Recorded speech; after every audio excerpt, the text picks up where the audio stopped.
ya. Sebenarnya materi hari ini lebih banyak nge-refresh sih sebenarnya. Apa aja yang mungkin udah kita pelajarin di materi terkait model evaluasi sedikit. Ada beberapa tips juga terkait modelingnya juga. Gimana cara kita kayak milih sebenarnya kayak kira-kira lebih baik pakai algoritma yang mana ya, atau gimana ya cara kita mengoptimize sebuah hyperparameter yang mungkin ada di algoritmanya supaya model kita tuh beneran optimize buat nge-solve masalah bisnis yang ada ya. Jadi kalau misalkan dari teman-teman kayak inget banget di materi pertama saya banget, itu kita kan benar-benar fokus di bisnis ya. Kayak sorry, gimana cara kita kayak menyelesaikan atau menemukan problemnya dulu deh, menemukan problemnya dulu, numbers-nya berapa, sesignifikan itu nggak sih sebenarnya impact-nya, terus juga gimana sih sebenarnya model kita benar-benar solve the issue itu juga gimana. Jadi semua itu nanti coba kita jelaskan di sini, elaborate di sini bareng-bareng gimana model kita tuh benar-benar bisa membantu banget ke arah sana.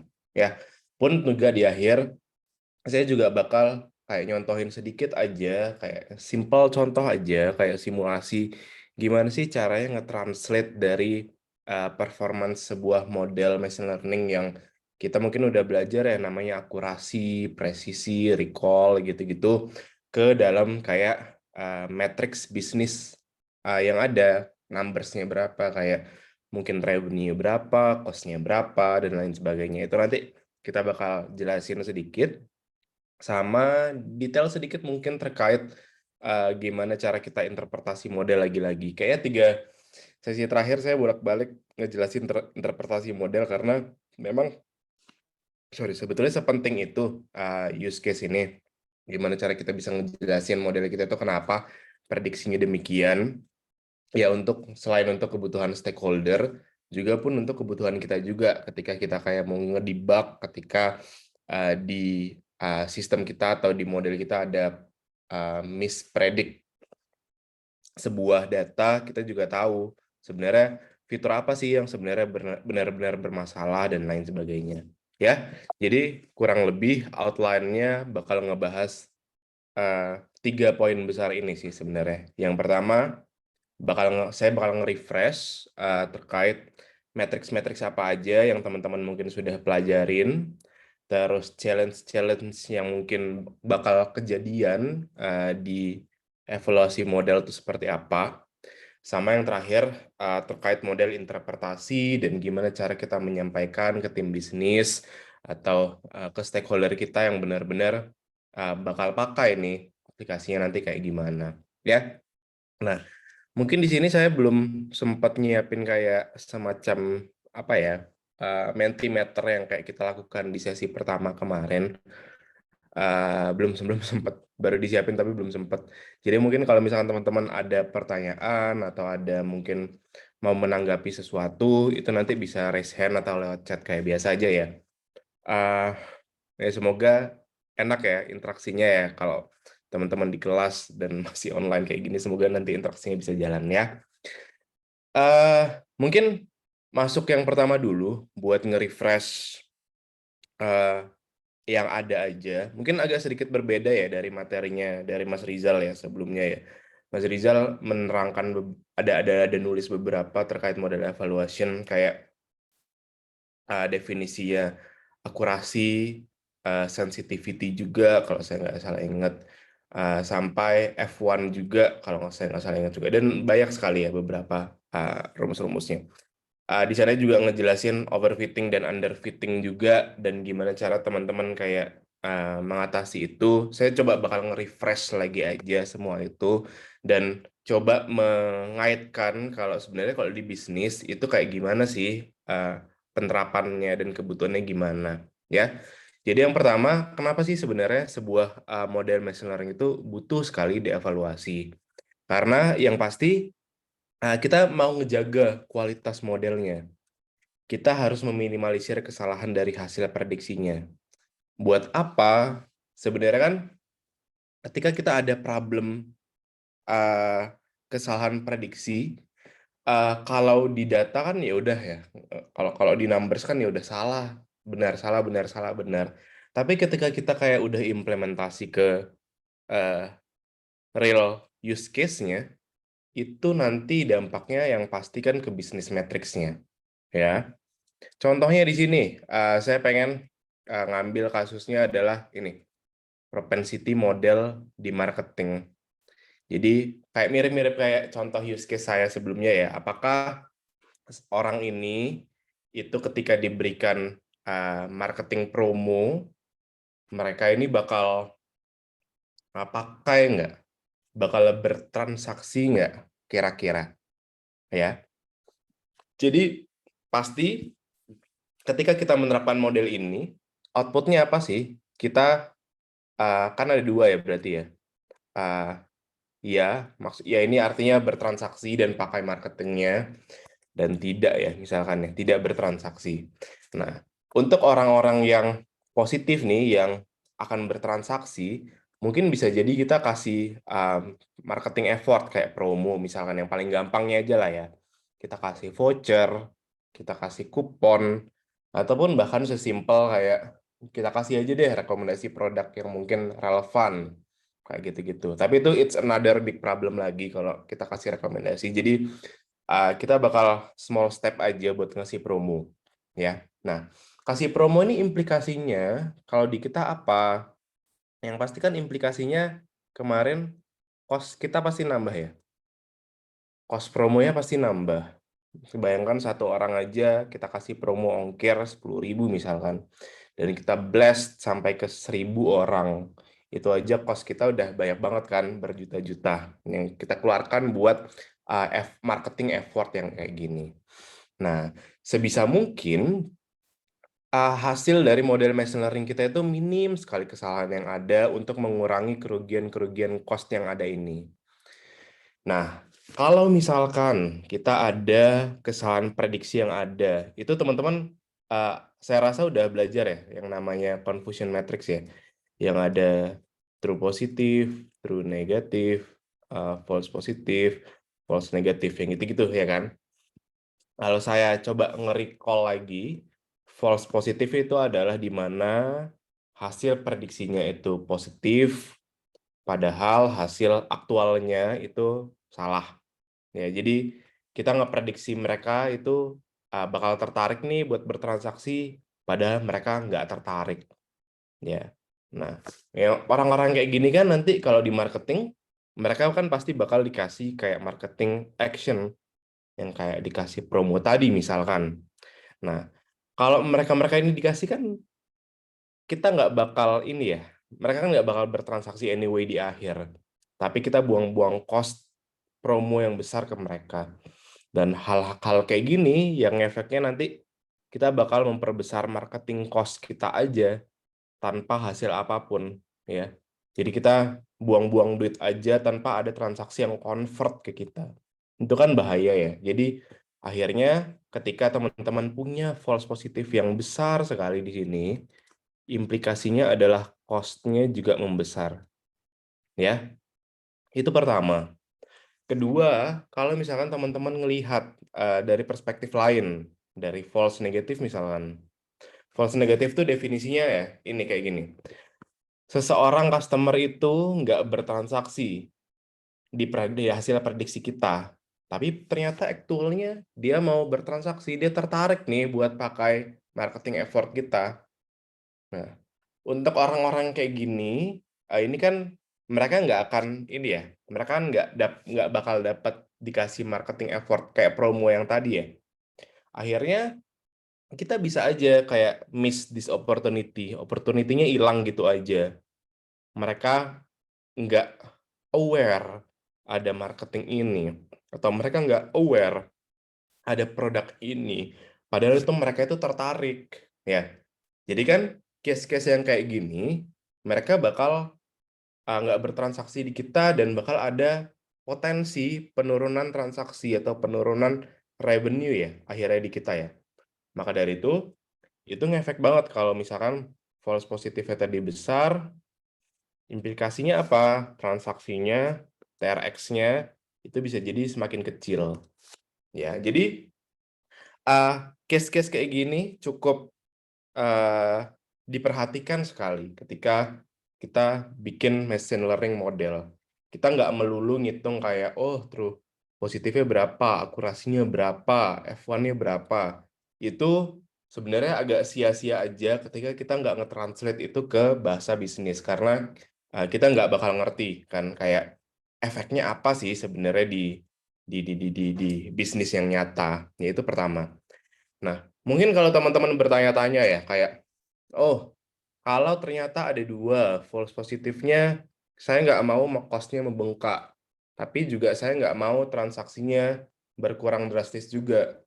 Saya matters nih di keduanya, saya matters di false positif, saya juga matters di false negatif. Nah, teman-teman bisa selalu pakai matriks evaluasi yang paling sesuai sekali. Ya, kalau teman-teman udah belajar sedikit ya materinya, kita ada yang namanya precision, ada recall, ada one score yang mana dia ngitung harmonic mean antara kedua itu.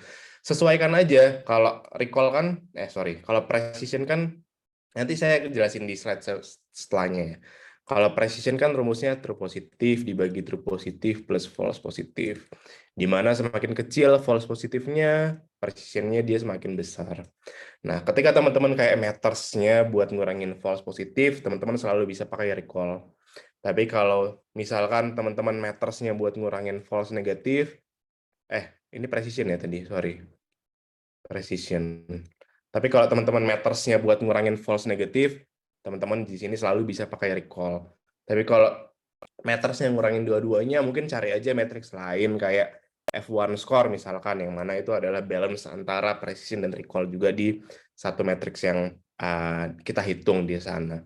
Ya, jadi penting sekali untuk teman-teman bisa milih nih, kayak kalau di model kita ada miss, itu loss-nya gimana, seberapa besar, dan gimana juga cara kita bisa menyampaikan numbers ini ke stakeholders. Ya, jadi intinya proses evaluasi ini kalau kita ngelihat di flow ini, itu sebenarnya ada di paling akhir, di pojok ini ya. Jadi kalau kita nge-modeling kan, kita mulai dari ekstraksi fiturnya ya. Kita udah belajar cara ekstraksi fitur macam-macam ya. Kalau di pertemuan pertama ya, kayak yang KTP, yang tanggal itu kalau teman-teman ingat. Terus kalau udah dapat fiturnya, kita bersih-bersih datanya, kita latih model machine learning-nya, dan kita evaluasi modelnya yang ada di ujung ini. Nah, kalau memang misalkan hasil evaluasinya ini kurang bagus, kita selalu bisa iterasi dan eksperimen lagi ke step yang sebelumnya. Entah itu teman-teman mau nyari fitur baru, atau mungkin mau ngelatih dengan menggunakan model machine learning yang berbeda. Intinya gimana caranya kita bisa dapetin performa model yang paling optimal di semua eksperimen-eksperimen yang akan kita lakukan. Ya, untuk meminimalisir kesalahan-kesalahan itu. Ya, jenisnya macam-macam, ini refresher aja juga. Kalau di klasifikasi kita kenal ya, ada namanya akurasi, recall, precision, F1, PRIUC, ROC AUC. Teman-teman kalau mungkin agak-agak lupa-lupa dikit, bisa nge-refer ke materinya yang udah ada. Saya yakin udah dijelaskan. Tapi mungkin dikit aja kali ya. Saya jelaskan refresh sedikit aja. Ketika kita dapetin sebuah confusion matrix, atau kalau teman-teman merasa terancam dengan terminologi ini, kita bilangnya classification result-nya aja ya. Yang ada 4 box ini, true positif, true negatif, false positif, dan false negatif. Yang pasti kita mau true positif dan true negatif itu sebesar-besarnya. Ya, sementara false positif dan false negatif itu sekecil-kecilnya. Ya. Nah, di sini kebetulan contoh kasusnya saya nge-screenshot-nya agak beda ya. Ini mau ngeprediksi apakah sebuah email itu spam atau bukan. Ya, saya bakal go through pelan-pelan dari contoh ini deh. Matriks-matriks yang udah teman-teman pelajarin, salah satunya kan ada yang namanya akurasi. Akurasi ini menurut saya matriks yang paling awam yang kayaknya semua orang tahu kayak definisinya ya. Di mana kita ngitung ya berapa sih jumlah true positifnya ditambah jumlah true negatifnya dibagi dengan semua total datanya itu berapa ya. Kayak itu salah satu matriks yang paling umum ya. Nah, di sini biasanya yang pasti akurasi yang lebih besar itu lebih bagus pertama. Yang kedua, biasa kita pakai akurasi itu ketika datanya balance, ketika labelnya balance antara label positif misalkan dan label negatif. Ya jangan lupa. Kenapa? Karena kalau misalkan labelnya itu nggak balance, ya misalkan dia dominan sekali ke label yang positif ya, kan secara intuisi aja algoritma machine learning kita itu bakal belajar pola-pola data-data yang positif aja, ya kan? Banyak sekali pola-pola data positif yang dipelajarin, tapi sedangkan pola-pola data yang negatif tuh nggak banyak. Jadi ujung-ujungnya biasanya sih kecenderungannya model machine learning ini dia bakal ngeprediksi nih lebih lebih menitik beratkan buat ngeprediksi yang positif lah ketimbang yang negatif. Nah, dan itu biasanya bakal nggak fair lah kalau kita menggunakan si akurasi ini, karena kadang bisa jadi nanti false positifnya terlalu besar, atau bahkan false negatifnya terlalu besar, vice versa lah, antara kedua ini. Dan mengakibatkan ketika kita kayak ngitung kayak gini, itu nggak fair jadinya kalau diakurasi. Jadi, kalau teman-teman label antara positif dan negatifnya balance, masih nggak apa-apa pakai akurasi, tapi kalau udah nggak balance, pakai matriks yang lainnya aja, ya. Itu pertama. Nah, kalau misalkan mau yang nggak balance, itu teman-teman mau pakai apa? Ya, teman-teman belajar ya, kemarin ada beberapa yang namanya precision, ada yang namanya recall, ya. Kayak yang saya mention tadi sebelumnya, refresher aja sedikit ya ini ya, biar kalau ada yang belum baca materinya bisa nangkap lah. Precision itu sendiri rumusnya adalah true positif dibagi true positif plus false positif di sini ya. Jadi yang merah ini true positif dibagi dengan total ini semuanya. Ya. Nah, kalau teman-teman ngelihat di sini kan penyebutnya false positif kan di bawah ini kan. Berarti kan artinya kayak semakin kecil false positifnya, berarti kalau penyebutnya semakin kecil, hasil dari precision ini kan semakin besar. Ya, maka dari itu kalau misalkan teman-teman ternyata di bisnisnya, ya bisnisnya itu ternyata menurut saya sih ini paling gampang ya sih, di bisnisnya itu matters banget sama yang namanya false positif. Nggak boleh ada false positif yang besar sekali di modelnya teman-teman. Teman-teman bisa pakai precision. Ya. Contohnya apa? Kita go ke contohnya ya. Kalau misalkan prediksi spam, false positif tuh mungkin contohnya adalah kita ngeprediksi sebuah email tuh adalah spam, tapi ternyata enggak. Implikasinya apa? Mungkin implikasinya yang pertama adalah kita ada lost information mungkin ya. Ini yang pertama. Terus mungkin yang kedua, kalau ada lost information mungkin ujung-ujungnya kalau informasinya mengenai finansial misalkan, kita juga ada loss terkait finansial juga, contohnya salah satunya. Kayak gitu-gitu. Jadi kalau teman-teman ngerasa kehilangan informasi ini tuh matters banget di datanya teman-teman, pakailah si precision ini buat ngurangin false positifnya.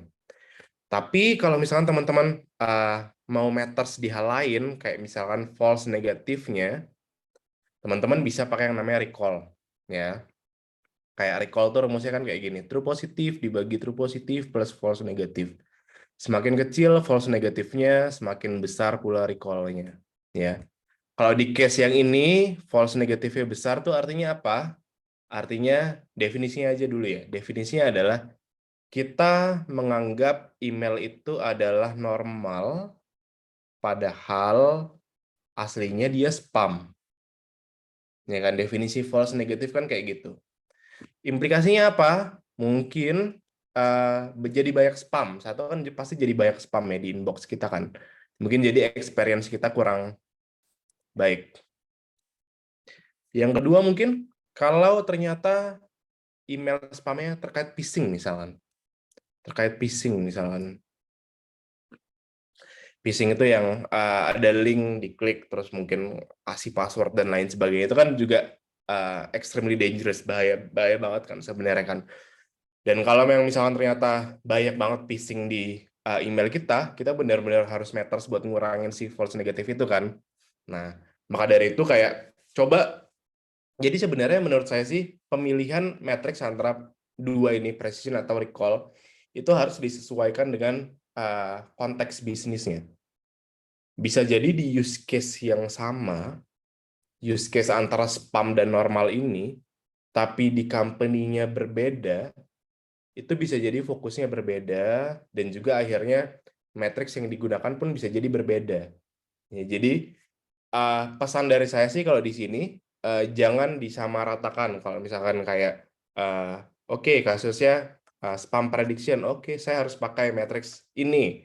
Jangan samakan itu. Tolong pahami dulu konteks bisnisnya seperti apa, yang paling urgent dari bisnis tersebut apa, apakah dia untuk menghindari si false negatif ini, yang implikasi yang dua ini, atau menghindari false positif yang kayak loss information ini lebih penting.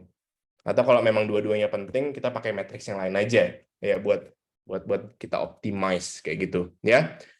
Jadi paham itu makanya ketika teman-teman kayak belajar data, konteks bisnis itu penting ya. Mungkin memang kuliah ini lebih ke arah ini ya, pengantar pembelajaran mesin ya, tapi ini notes dari saya buat lebih memahami kayak konteks bisnisnya dulu aja ya. Saya bakal pause dulu sampai sini. Kalau misalkan teman-teman ada pertanyaan, monggo ya. Ya, mungkin dari teman-teman ada yang ingin ditanyakan.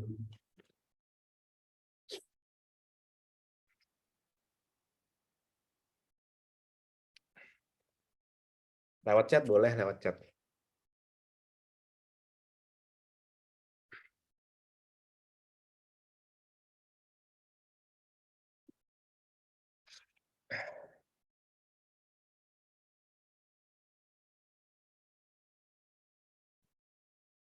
Oke, kalau enggak ada, sambil nunggu kali ya. Sambil nunggu kalau misalkan teman-teman lagi ngedigest infonya, saya pengen lanjut dulu aja ya. Nah, notes lain dari saya adalah jangan selalu menggunakan akurasi. Karena bisa jadi ada yang namanya akurasi paradoks. Misalnya kayak gini, kita memprediksi penyakit kanker, ya. Total pasiennya ada 300 di sini. Total pasiennya 300 orang. Nah, di sini kita ternyata dari 300 ini, 70 diantaranya itu beneran kena kanker. 230 sisanya itu nggak kena. Ya, jadi goal kita di sini, kita pengen ngebikin sebuah model machine learning buat melakukan prediksi dari penyakit kanker ini. Ya, kan pasti kalau teman-teman ngelihat kan ini kelasnya udah jelas ya, binary ya, positif dan negatif. Berarti kan tasnya adalah klasifikasi ya, classification ya. Gimana cara kita menemukan pola-polanya dengan menggunakan algoritma yang teman-teman udah pelajarin, apapun itu, KNN, decision tree, SVM, gitu-gitu ya. Nah, ini adalah use case pertama A misalkan. A. Ya, algoritma A misalkan di model yang pertama. Ternyata algoritma A hasilnya kayak gini. Jelek sekali. True positifnya 0 somehow. Nggak ada true positifnya. False positifnya juga 0. Terus dia false negatifnya ada 70. True negatifnya ada 230. Kalau teman-teman hitung semuanya, akurasi, recall, precision, kalau ngitung akurasi kan berarti 0 ditambah 230 dibagi total datanya ya, ada 300 ya, berarti 230/300 kayak gini ya. Dapatlah akurasinya 76 di sini. Ya. Sementara recall sama precision-nya kalau kita hitung-hitung di sini 0 ya, karena true positifnya 0 ya. Nah, kita dapat baseline yang pertama deh. Akurasinya dari model algoritma A yang pertama, kita dapat akurasinya 76%. Oke. Nah, kalau kita step in ke mau eksperimen lagi nih, mungkin pakai algoritma B atau mungkin nambahin satu fitur baru misalkan. Ternyata hasilnya kayak gini. Kalau kita ngelihat di sini, hasilnya true positifnya naik ya. Dari 0 jadi 10 ya. Dari 0 jadi 10, ya kan? False positifnya juga naik. Ya false positifnya juga naik ya. Dari 0 jadi 20. Bahaya juga nih, ya kan? Tapi kita bisa ngelihat di sini implikasinya adalah false negatifnya turun. Semakin bagus ya, false negatifnya turun. Tapi true negatifnya turun juga di sini, dari 230 jadi 210. Nah, kalau kita hitung-hitung, ternyata akurasinya di sini ada 73, recall-nya naik sedikit, ya walaupun cuma 14, tapi ya setidaknya naik, precision-nya naik juga jadi 33, dari 0 jadi 33. Kalau teman-teman cuman ngelihat akurasi aja, ini takutnya bakal misleading. Kalau teman-teman cuma ngelihat akurasi aja, teman-teman pasti bakal memilih algoritma di model yang A, ya kan? Karena akurasinya lebih besar anyway, 76. Nah, tapi kalau kita balik lagi ke use case-nya, Use case-nya tadi ngapain sih? Use case-nya kan tadi kita mau ngeprediksi orang-orang ini kena penyakit kanker atau enggak. Ya. Kalau ngeprediksi ini, kita coba breakdown deh, lebih penting mana? Yang positif, false positif atau false negatif? Kalau false positif kan artinya kita ngeprediksi orang ini kena kanker, padahal enggak. Ya mungkin action items-nya adalah mungkin kita bisa ngerujuk ke dokter yang lebih spesialis misalkan, ya kan? Ada case-case lagi di mana kita punya false negatif, di mana kita ngeprediksi orang ini sehat, tapi ternyata dia kena kanker. Nah, ini kan fatal ya sebenarnya. Ini kan fatal. Nah, maka dari itu, menurut saya kalau di case-case kayak melakukan prediksi penyakit kanker, false negatif itu jauh lebih penting ketimbang false positif. Karena false positif kan tadi mungkin bisa dirujuk ya, kalau misalkan ada indikasi-indikasi kayak gitu ke dokter yang lebih ahli kan. Karena kan ini kan prediksi mesin ya, prediksi mesin kan nggak bisa dipercaya kayak 100%, harus beneran dicek sama spesialisnya banget. Tapi kalau false negatif yang benar-benar udah jelas sakit-sakit nih, tapi model kita ngeprediksi dia sehat-sehat aja, itu kan kasihan ya kalau sakitnya makin parah dan stadiumnya nambah gimana kayak gitu-gitu, ya kan? Maka dari itu, ketika kita udah paham, oh di suatu use case ini kita mau fokusnya di false negatif, ya. Oke, kalau kita balik lagi ke slide sebelumnya, ketika kita mau nurunin false negatif, artinya salah satu matriks yang cocok yang kita pakai adalah recall. Karena semakin kecil false negatifnya, recall-nya semakin besar. Ya, teman-teman ingat di sini ya, penyebutnya false negatif ya. Semakin kecil false negatifnya, recall-nya semakin besar. Kita bisa pakai recall di sana. Ya. Nah, maka dari itu, kalau di use case yang kayak gini, teman-teman pilihlah hasil yang mempunyai recall yang lebih besar. Dalam artian recall yang lebih besar adalah model yang kedua ini, ya. Nah, kalau dibandingkan sama yang pertama kan 0, yang kedua 14. Nah, sementara dia punya akurasi yang lebih kecil, cuma 73. Tapi it doesn't matter karena kita lebih ngefokusin di false negatifnya. Maka dari itu, pastikan aja ya teman-teman benar-benar paham konteks bisnisnya apa dan mau optimize yang mana biar nggak ada kesalahan lah kalau di model kita dan lebih impact-nya lebih besar lah terdeliver ke user yang benar-benar pakai model kita, ya. Saya pause lagi kalau misalkan teman-teman ada pertanyaan ya, sebelum saya lanjut mungkin ke beberapa refresher yang lain. Monggo, monggo. Kalau teman-teman misalkan mau ini nge-review materinya, ada di link yang mungkin sempat saya share ya. Sorry, Mas Rizal share ya. Ya, sudah di-share. Oke, monggo ya kalau ada pertanyaan ya. Kita bahas bareng-bareng ya.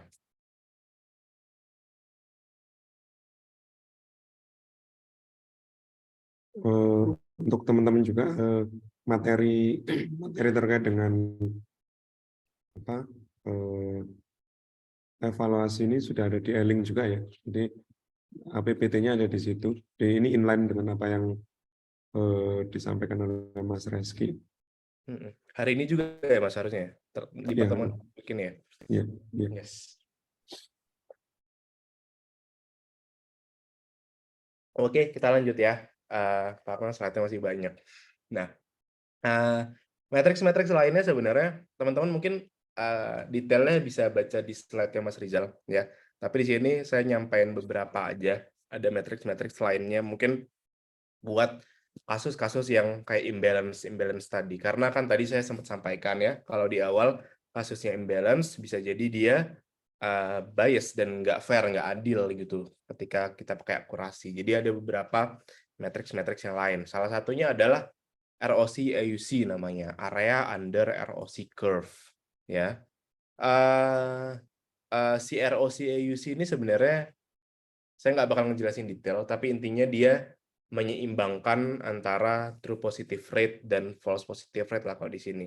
Kalau teman-teman ngelihat di sini ada true positive rate, ada false positive rate. Nah,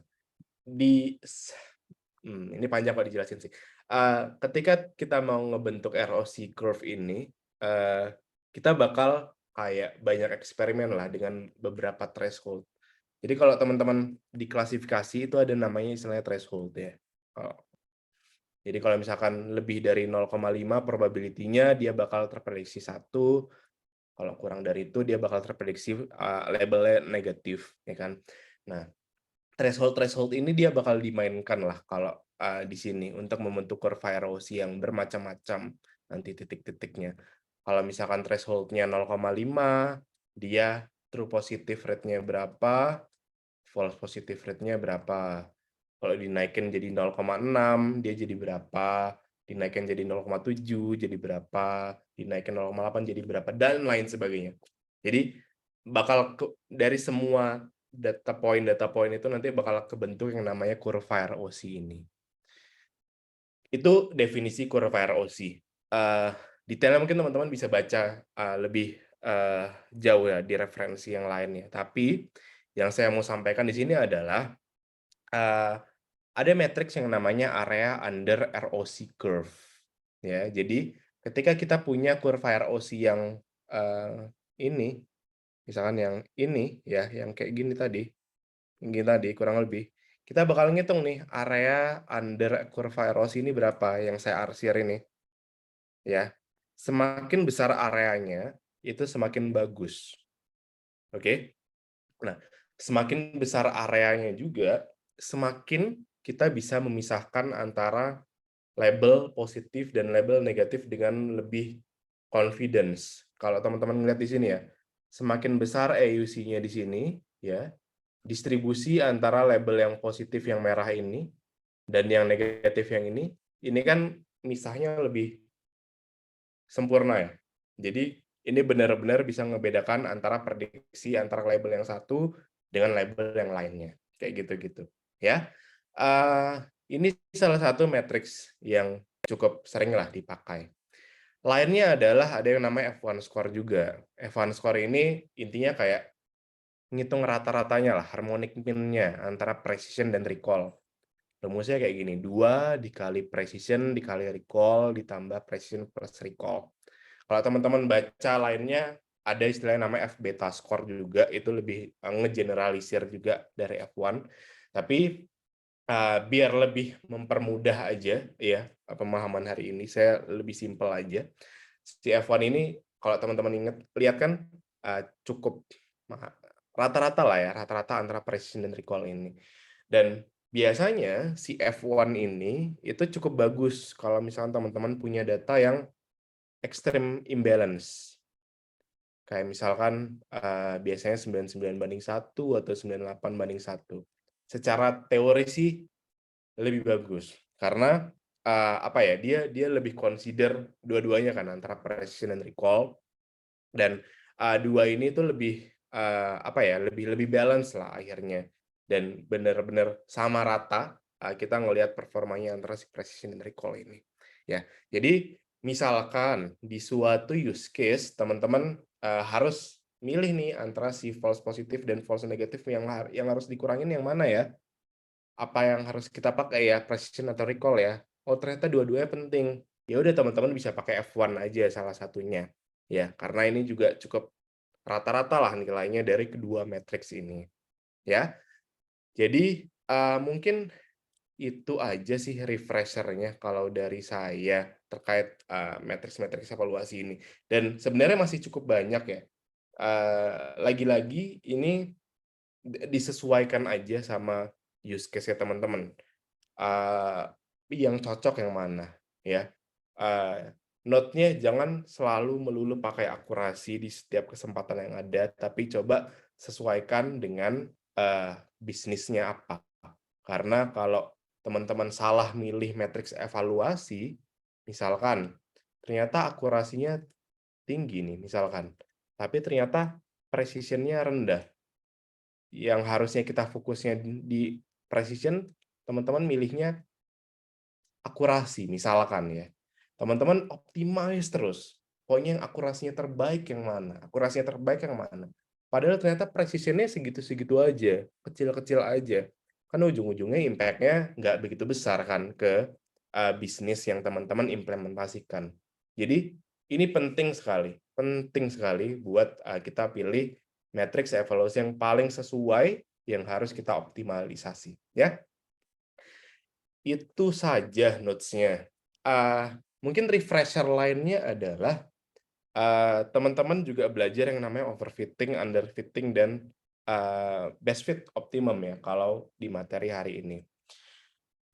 Kalau teman-teman ngelihat misalkan ya, data point yang warna pink ini adalah data point yang kita punya ya. Yang warna biru itu adalah hasil model yang kita bikin dari model machine learning kita. Oke? Nah, jadi kayak yang biru ini hasil prediksinya, yang pink ini aktualnya. Ya, yang biru ini hasil prediksinya, yang pink itu aktualnya. Ya. Nah, di sini kalau kita ngelihat errornya itu berarti jarak ya, jarak antara si yang pink dan yang biru ini. Paling gampangnya yang kita ngeliat yang ini ya, paling gampang ini ya. Berarti errornya berapa nih? Jarak antara pink ke biru ini. Ini jaraknya berapa? Ini juga jaraknya berapa? Ini juga jaraknya berapa? Yang saya titik-titikin ini ya. Ini jaraknya berapa? Nah, jarak itu adalah yang kita sebut yang namanya error. Oke? Nah, kalau kita ngelihat ada 3 use case di sini. Use case yang pertama, di mana kayak titik-titik pink ini overlap semua ya, sama garis yang warna biru ini ya. Ya kan? Artinya dia error-nya kecil sekali, hampir nggak ada. Ya kan? Error-nya kecil, error kecil sini. Bahkan hampir nol mungkin bisa jadi. Kontras sekali sama yang sebelah kanan. Sebelah kanan ini kita ngelihat error-nya besar sekali. Ya. Jarak antara pink ke biru-biru ini besar sekali. Indikasinya error-nya besar. Error besar. Ya. Nah, artinya apa? Artinya adalah yang sebelah kanan ini itu model kita itu kurang baik karena memiliki error yang besar. Pasti nanti performa kayak kalau kita ngitung kayak akurasi dan kawan-kawannya pun jadinya kecil juga, ya kan? Jadinya ini kurang bagus untuk digunakan untuk kita deploy model kita ke real condition nanti. Yang pertama. Yang kedua ada kasus yang namanya overfitting di sini. Maaf ya, bolak-balik ya, kanan kiri ya, tapi nggak apa-apa ya. Overfitting ini memang error-nya di sini kelihatan kecil sekali kalau kita ngelihat di data training. Tapi kalau misalkan ternyata kita ada data baru, data testing, di sini misalkan, ini data testing ya, warna orange ini ya. Nah, ini kan jadinya error-nya besar sekali. Jadi model kita itu nggak bisa ngeprediksi data-data yang lebih general. Dia terlalu spesifik sekali mempelajari data-data training yang ada. Ya, maka dari itu memang error-nya kecil di data training, tapi nanti kemungkinan error-nya bakal besar di data testing. Ya. Jadi kalau teman-teman punya dataset kan awalnya kan dibagikan ke data training dan data testing. Ketika kita coba hitung evaluasi error-nya di data training, itu nanti error-nya kecil sekali kalau di kasus overfitting, tapi kalau kita evaluasi di data testing, error-nya besar sekali. Jadi kayak ada gap gitu. Nah, maka dari itu kita juga kurang oke nih kalau milih model yang overfitting ini. Nah, jadi percuma kan kalau error data testing kita besar, kalau kita ngedeploy nanti ke production, ke aplikasi kita yang beneran, banyak yang keprediksi salah, kan sia-sia. Ya. Maka dari itu, kita bakal hindari dua ini, si underfitting dan overfitting ini kita hindarin, dan kita cari mana sih sebenarnya model yang optimum, yang tengah-tengah aja sebenarnya. Overfitting enggak, underfitting juga enggak. Ya. Jadi kalau kita ngelihat kayak plot yang lebih generiknya, itu kayak gini. Kita ngejelasin ya, di sini ada sumbu X, ada sumbu Y. Sumbu X ini adalah kompleksitas modelnya. Kompleksitas modelnya itu mulai dari rendah, medium, tinggi. Kalau misalkan teman-teman mau kayak referensi, kompleksitas model rendah itu kayak apa sih? Mungkin kompleksitas model yang rendah itu lebih kayak fiturnya nggak banyak, atau mungkin proses komputasi. Kasarnya proses komputasi algoritma juga nggak banyak parameter-parameter yang dihitung lah di sana. Contohnya kayak logistic regression kalau teman-teman belajar, atau KNN juga mungkin salah satunya, Canary Snake Board. Itu kan sederhana sekali ya algoritmanya ya. Kayak ngitung-ngitung tetangga terdekatnya siapa ya. Nah, mungkin kalau kita mau naikin kompleksitas modelnya, kita bisa nambah fiturnya, atau kita pakai algoritma yang lebih banyak, lebih kompleks yang kita mainin hyperparameter, contohnya kayak decision tree misalkan, atau teman-teman juga belajar SVM ya di materi sebelumnya, itu juga mungkin lebih kompleks ketimbang KNN atau logistic regression.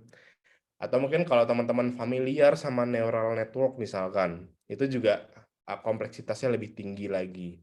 Jadi masuknya kompleksitasnya tinggi ini. Ya, jadi sumbu X ini adalah kompleksitas model. Sumbu Y ini adalah errornya. Ya. Jadi errornya berapa nih ketika kita evaluasi di data training dan di data testing. Ya. Kita pelan-pelan ya. Ketika kita ngelihat di sini, kompleksitas modelnya itu low, rendah sekali. Di mana tadi saya mengindikasikan ya bahwa kompleksitas model low itu artinya adalah yang fiturnya sedikit mungkin, terus juga yang algoritmanya simple lah ya. Kita bisa ngelihat di sini. Ada dua garis ya. Garis yang pertama ini adalah error di data training yang nggak putus-putus ini. Sedangkan yang kedua ini adalah error di data testing yang garisnya putus-putus. Oke. Nah, kita bisa ngelihat ketika kompleksitasnya rendah, fiturnya mungkin banyak yang nggak relevan, algoritma pun simple, error di data training dan error di data testing ini tinggi sekali dua-duanya. Ya, jadi kayak banyak salah lah, ya. Nah, maka dari itu kita bisa bilang ini modelnya underfitting yang kayak tadi ya, kalau di slide sebelumnya. Gimana cara kita nge-overcome masalah underfitting ini? Kita bisa naikkan kompleksitasnya, ya. Kita bisa naikkan kompleksitasnya. Kompleksitasnya kita naikkan jadi medium. Semakin kita naikkan kompleksitasnya, error di data testing dan error data training juga itu turun perlahan. Ya. Jadi di poin kedua dan poin kelima ini. Nah, cara naikin kompleksitas gimana? Cara naikin kompleksitas mungkin ya udah tambah aja dengan fitur yang lebih relevan.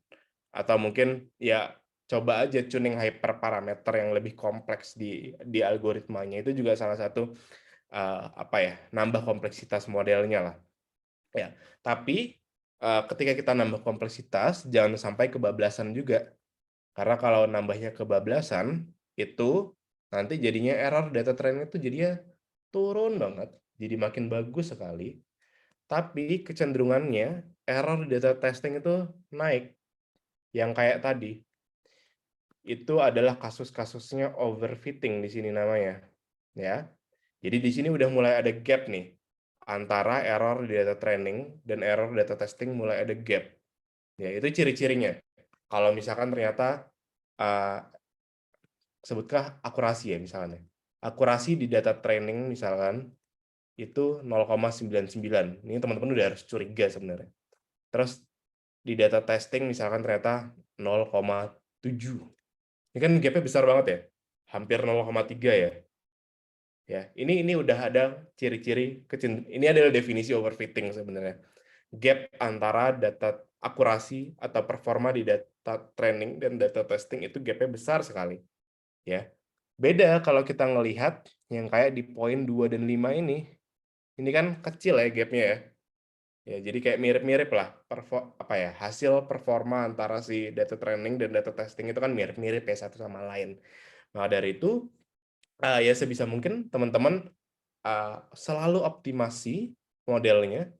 Jangan sampai modelnya itu mengalami underfitting atau mengalami overfitting. Jadi pilih yang tengah-tengah aja, ya.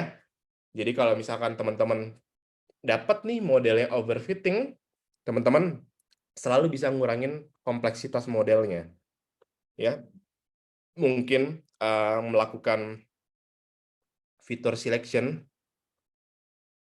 Jadi mungkin kalau misalkan fiturnya total ada 20 misalkan, coba lakukan fitur selection dan coba kurangi aja menjadi fitur-fitur yang lebih sedikit, yang lebih relevan contohnya.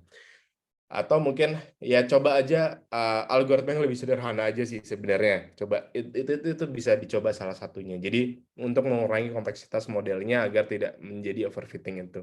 Atau kalau teman-teman mau tahu lebih dalam lagi atau lebih familiar terhadap beberapa terms di algoritmanya, banyak cara. Mungkin teman-teman kalau di regresi bisa pakai yang namanya regularisasi. Saya kasih keywordnya aja mungkin ya kalau teman-teman mau explore, bisa pakai regularisasi, atau mungkin kalau mau pakai algoritma yang lebih kompleks lagi, teman-teman bisa pakai yang namanya bagging misalkan dari ensemble methods-nya. Beberapa algoritma bagging itu kayak random forest itu ada kecenderungan kita bisa ngurangin overfitting di sana ketika kita bisa optimize atau nge-tuning hyperparameter di algoritma itu dengan baik. Ya, jadi hindari aja dua use case ini antara underfitting dan overfitting ini dengan cara-cara yang kayak gini. Ya, jadi kalau nodes-nya underfitting ditambahin kompleksitasnya, kalau overfitting dikurangin aja kompleksitasnya. Ya, kayak gitu. Saya bakal pause dulu lagi ya. Kalau dari teman-teman ada pertanyaan ya, monggo ya, biar nggak ngantuk. Oh iya, Mas Reski, saya mau tanya terkait dengan evaluasi ya, evaluasi model ini. Pernah enggak misalkan, kan sebenarnya tantangan dari sebuah model machine learning itu kan ketika kita jalankan pada data set gitu ya, itu oke. Bahkan sampai apa ya, istilahnya udah nggak underfitting atau nggak overfitting, udah kita anggap sebagai good model. Tapi lambat laun ternyata distribusi data di production itu kayak bergeser gitu. Ada pergeseran apa ya, persebaran lah, atau distribusinya itu udah beda sama kayak dataset yang sebelumnya kita gunakan. Mm-mm. Nah, itu apakah eh, kita melakukan training ulang Mm. atau dari model yang ada itu kayak kita apa ya ada deltanya gitu loh. Delta ini lebih ke arah apa performa? Versi datasetnya itu kayak kita update atau ya kita trade menggunakan data yang baru gitu, Oh, totally new gitu. I see. Hmm. Ini bahasan yang menarik sih, Mas. Jujur saya enggak pernah pakai approach yang Delta tadi sebenarnya. Tapi saya yakin alasannya sebenarnya lebih ke arah kompleksitasnya mungkin ya kalau kita implementasi itu. Jadi yang paling sering digunakan sih sebenarnya lebih ke arah kita retrain lagi sih Mas modelnya. Retrain ya. Dan lagi dengan dataset yang baru yang memang lebih relevan. Kenapa? Karena takutnya kalau ini di beberapa use case sih Mas. Jadi nggak semua use case kejadian kayak gini. Karena kalau memang kita include data-data yang agak lama, itu kan takutnya nggak relevan lagi kan sebenarnya kan kalau di data yang kondisi yang terjadi sekarang kan. Takutnya Ya. nanti bakal ada misleading atau informasi yang salah di datasetnya. Jadi untuk menghindari hal-hal kayak gitu, kita biasanya lebih baik kayak benar-benar kayak ya udah kumpulin aja datanya di beberapa waktu terakhir yang kita anggap itu relevan, mungkin kayak 3 bulan atau 2 bulan terakhir, dan itu kita retrain jadi model baru, dan itu selalu kita evaluasi dari performanya. Ya setidaknya kita lakukan cross validation dan lain sebagainya, dan terbukti itu nggak underfitting dan nggak overfitting juga. Dan ya ketika kita udah melakukan semua eksperimen itu dan ternyata nggak ada masalah, dan ternyata setidaknya secara performa setidaknya dia sama atau mungkin ya harapannya naik sedikit, ya paling nggak sama, nggak berkurang secara kurang banget gitu, itu selalu bisa kita jadikan model dengan versi yang selanjutnya. Biasanya yang kita lakukan kayak gitu sih Mas. Oke, oke. Ya, jadi Karena kayak ya ada proses retrain ya. kompleksitasnya Hmm. karena cukup ini. Oke. Oke, dari teman-teman yang lain ada nggak mungkin? Kalau mungkin ada yang kurang jelas terkait refresher materinya, matrix evaluation atau overfitting underfitting, karena ini penting ya menurut saya ya, penting sekali. Dan pembahasannya kan biasanya ada di belakangnya. Kayak, oh evaluasi itu sekedar ini. Padahal evaluasi itu sangat ini dengan case apa yang digunakan gitu. Benar, Mas, benar. Justru malah kita menurut saya sih harus nentuin evaluasi dulu sih sebenarnya, harus pakai matriks apa sebelum kita Ya, soalnya itu. itu kan jadi objektifnya ya, jadi tujuan Benar, benar. tujuan Benar, objektif. ujung-ujungnya kita membuat model itu supaya apa, memenuhi kriteria yang kita inginkan gitu. Benar sekali. Oke, mungkin kalau dari teman-teman ada pertanyaan lainnya bisa di drop di chat mungkin ya. Kita lanjut aja ya, teman-teman ya. Kalau teman-teman selalu bisa buka slide ini, saya baru upload tadi pagi sih. Dan kalau memang ada pertanyaan langsung aja di follow up ya. Ini contohnya. Saya pengen tanya jawab tapi kayak waktunya kurang. Ini ada 3 contoh sebenarnya di sini. Teman-teman udah tahu ya, di algoritma itu ada hyperparameter yang kita mainin harusnya. Banyak sekali ya. Kalau decision tree itu ada yang kayak kedalaman tree-nya, atau misalkan ada kayak ngitung apa istilahnya ya, impurity-nya kayak Gini atau pakai entropi gitu-gitu kan banyak ya kalau teman-teman baca. Uh, Perbedaan parameter hyperparameter itu kan nanti bakal berpengaruh sekali biasanya ke skor di data training dan data testing. Ini adalah 3 contoh aja ya yang kita punya. Ketika kita punya 3 nilai hyperparameter yang berbeda. Ada K-nya 1, K-nya 13, K-nya 200. K ini mungkin lebih cocok ke KNN mungkin ya. Jumlah tetangganya ada berapa yang dicek, ada 1, 13 atau 200. Nah, kalau K-nya 1, kita di sini ngelihat ya, training score-nya 1, perfect banget. testing score-nya 0,727. Nah, notes buat teman-teman.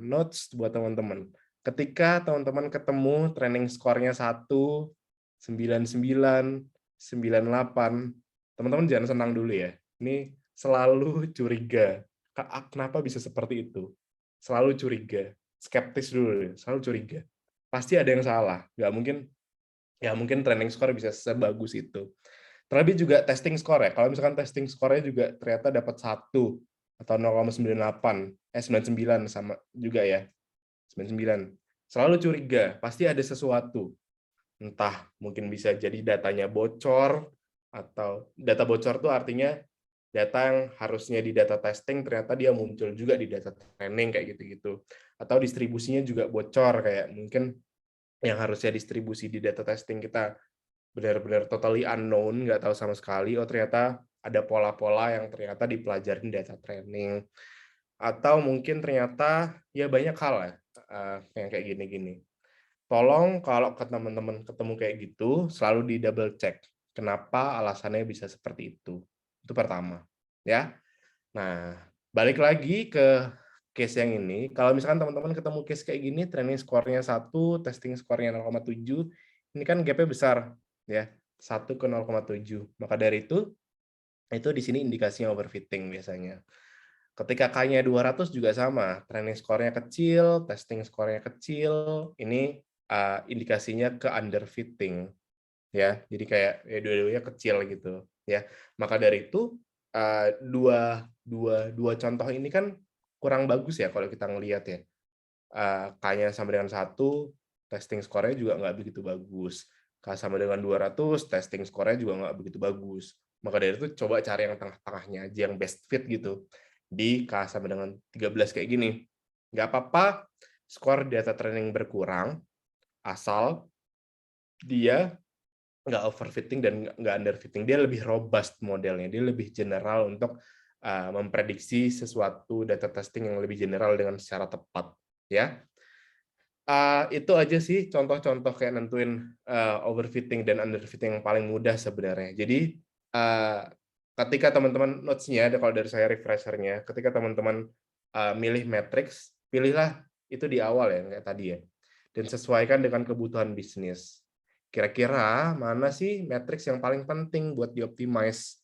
Ya, kalau tadi misalkan kita tadi ngobrolin mau ngurangin false positif, kita bisa pakai precision.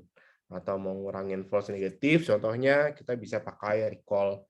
Atau mau ngurangin dua-duanya, ini dua-duanya sama-sama pentingnya, misalkan kita bisa pakai F1 misalkan. Jadi ini harus di-define di awal sebelum teman-teman bereksplorasi, bereksperimen mau pakai algoritma apa atau mau pakai fitur apa, ya. Oke. Saya pikir ada pertanyaan tadi. Ada use case sih yang saya taruh di sini. Yang pertama adalah tadi saya udah jelasin ya, kayak propensity model di marketing. Kayak matrix yang paling sesuai apa sih sebenarnya. Nah, di sini kita kalau ini slide yang di awal tadi kalau teman-teman ingat. Ya, ada dua use case ya kan. Ketika kasusnya false positif atau ketika banyak false negatif di dalamnya. Kalau ternyata banyak false positif, artinya dia memperbesar marketing cost, kalau teman-teman ingat tadi ya, di slide yang awal ya.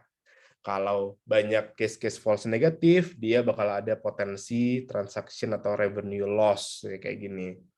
Nah, teman-teman di sini lagi-lagi ya, harus mungkin sebagai tim data yang benar-benar udah paham konteksnya, teman-teman bisa kasih rekomendasi harus pakai yang mana. Tapi kalau misalkan teman-teman benar-benar baru biasanya di field ini, ya teman-teman selalu bisa konsultasi ini sebenarnya kan ke stakeholder, atau kalau misalkan teman-teman proyeknya proyek kampus, konsultnya ke dosen terkait misalkan kayak maunya nguranginnya apa ya yang baik ya agar impact-nya lebih besar, ya. Lagi-lagi kalau saya repeat lagi ya, kalau teman-teman mau ngurangin ini, teman-teman bisa pakai precision misalkan. Kalau mau ngurangin false negatif, bisa pakai recall. Ya, kalau mau dua-duanya dikurangin, kita bisa pakai F1 karena ya harmonic mean antara precision dan recall itu contoh-contoh kayak matriks evaluasi yang bisa kita gunakan. Contoh lainnya, ini kita bahas bareng-bareng aja ya. Ada transaksi fraudulent transaction. Jadi kayak apakah di sebuah e-commerce customer ini itu bakal nge-fraud atau enggak. Nge-fraud itu macam-macam ya, kayak misalkan abuse promo misalkan. Promonya harusnya cuma bisa dipakai sehari sekali, tapi ternyata user ini ketemu loophole-nya, ketemu yang bisa di-abuse, dan akhirnya promonya bisa dipakai berkali-kali dalam satu hari, kayak gitu-gitu. Itu kan transaksi-transaksi yang abusers, atau kalau ada indikasi fraud lainnya juga bisa. Tujuannya yang pasti ya menguntungkan si fraudsternya, ya, tapi ujung-ujungnya bakal merugikan company yang terkait, ya kan. Nah, di sini gimana cara teman-teman milih matriksnya? Lagi-lagi sesuaikan dengan ini ya, sesuaikan dengan bisnis yang ada ya. Kalau misalkan di breakdown dulu aja, dipahamin, dipikir dulu aja. Kalau misalkan kasus-kasusnya false positif, itu implikasinya gimana? Kalau false positif kan ini berarti customer-nya dia bakal fraud, tapi padahal aktualnya enggak. Kan sakit hati ya kalau misalkan saya nih, Reski, oh ternyata Reski ini fraudster, padahal Reski aman-aman aja nih kalau bertransaksi di e-commerce itu kan. Dan misalkan dari action tersebut, ternyata karena terindikasi fraudster si Reski ini, ternyata dia bakal di-ban buat melakukan aktivitas di e-commerce tersebut, atau mungkin saldo di wallet-nya di freeze misalkan. Itu kan experience di customer-nya jadi jelek ya kan.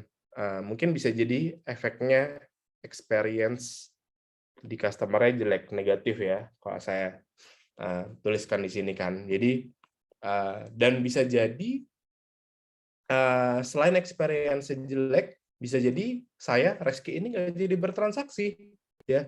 Bisa jadi ada transaction loss di sana. Efek-efeknya kayak gini, ya kan. Ini coba di list down satu-satu teman-teman nih. Kira-kira efeknya apa? Ya. Sama halnya dengan false negative. False negative ini artinya apa? False negative ini artinya kita ngeprediksinya mereka bukan fraud, padahal mereka kan fraud. Nah, ini kan jelas ya berarti ya. Ya false negative aja. Artinya bisa jadi nanti cost kita membengkak, ya kan? Karena kita di-abuse terus nih. Ya, kita nggak nge-ban apa-apa untuk orang-orang kayak gini-gini. Nah, dari sekian banyak impact yang kita list ini, ya, coba biasanya brainstorm dulu sih ke bisnis stakeholder terkait atau ke dosen teman-teman, brainstorm aja. Kira-kira yang paling penting yang mana? Yang paling concerning yang mana? Ya kalau si concerningnya cost ini, ya teman-teman harus ngurangin false negatif tadi ya, pakai recall ya, mungkin bisa jadi ya. Atau kalau ya fokus di false positif atau keduanya, teman-teman bisa nge-refer kayak yang contoh-contoh sebelumnya ya. Jadi penting sekali ketika kita udah nge-define, oh ternyata misalkan kita mau menjadikan recall ini matriks utama. Recall matriks utama. Ya udah, nanti segala macam eksperimen yang kita lakukan ya, baik itu ngerubah nambahin fiturnya, atau melakukan fitur selection di fiturnya, atau data cleaning di fiturnya, itu tujuannya serta-merta untuk mengurangi untuk memperbesar recall sebesar-besarnya. Ya. Mana semua kombinasi eksperimennya teman-teman yang punya nilai recall yang paling besar. Ya, itu. Jadi goal-nya di sana. Nah, jangan sampai salah target. Jadi kalau memang misalkan fokusnya paling impactful ke recall, jangan nyari akurasi yang paling besar. Nah, biasanya masalah yang dihadapi oleh beginner level itu adalah kebingungan. Matriksnya banyak, ya. Ada precision, ada recall, ada F1 atau ada lainnya misalkan. Terus kadang bingung. Oh, kalau satu matriks ini naik, terus matriks yang lainnya turun, gimana ya? Nah, ini misalkan recall-nya naik ya.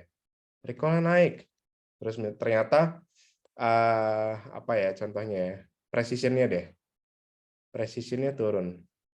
Biasanya ini sering banget sih recall naik, precision turun. Biasanya gara-gara data imbalance. Nah, teman-teman di sini harus mikirkan lagi ya. Kalau ternyata fokusnya ini benar-benar recall, ya teman-teman nggak usah ngelihat precision. Ya. Lihat aja recall. Tentukan satu matriks yang paling teman-teman rasa ini yang paling pas.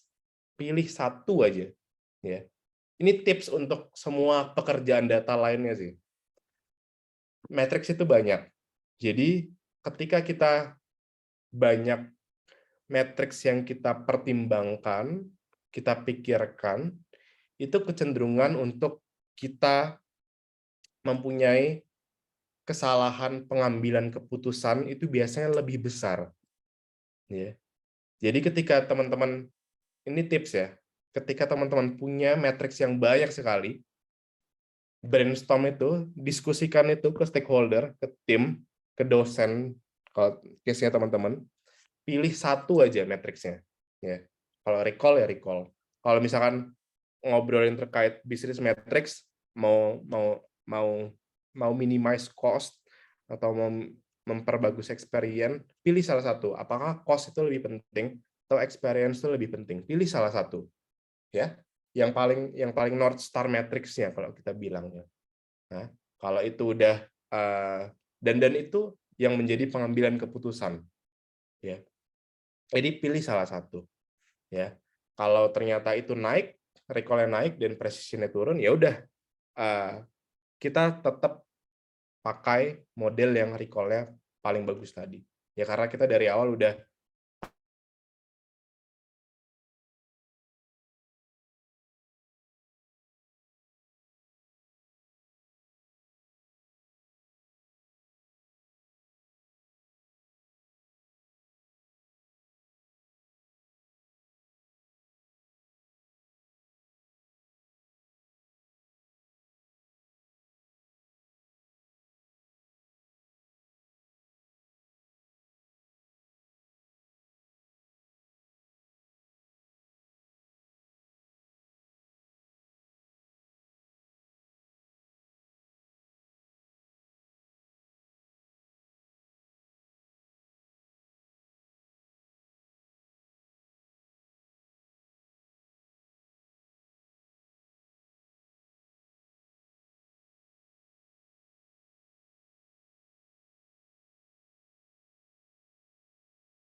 halo halo halo, sorry putus ya. Ya udah.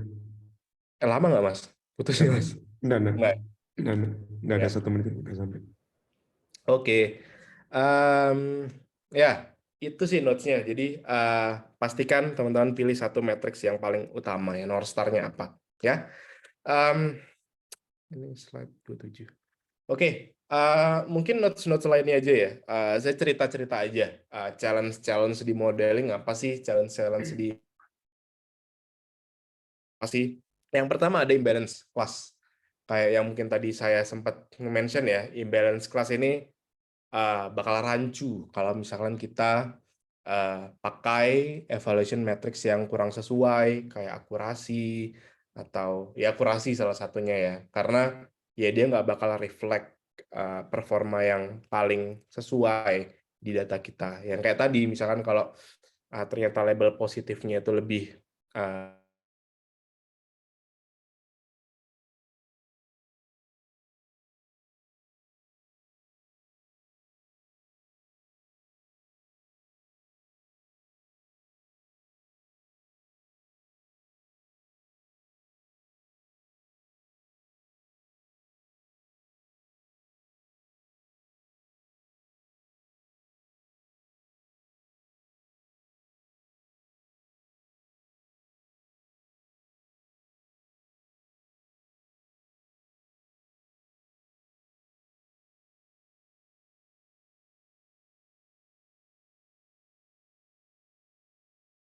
Sorry putus lagi.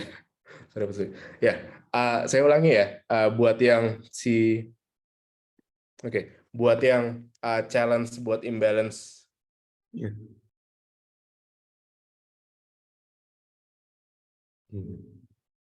Putus lagi sebenarnya.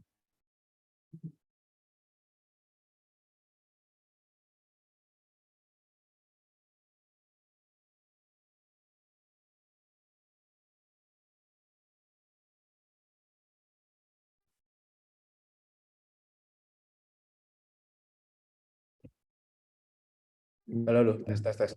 Oke. Ya, Sebentar ya, sebentar.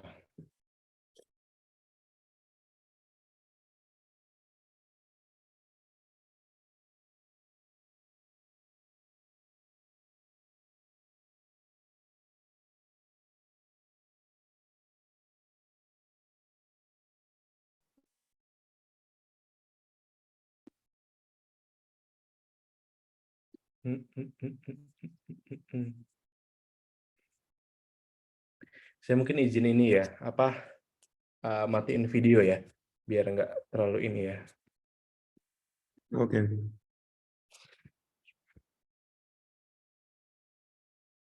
Oke, ya mohon maaf, nggak tahu kenapa. Shoot.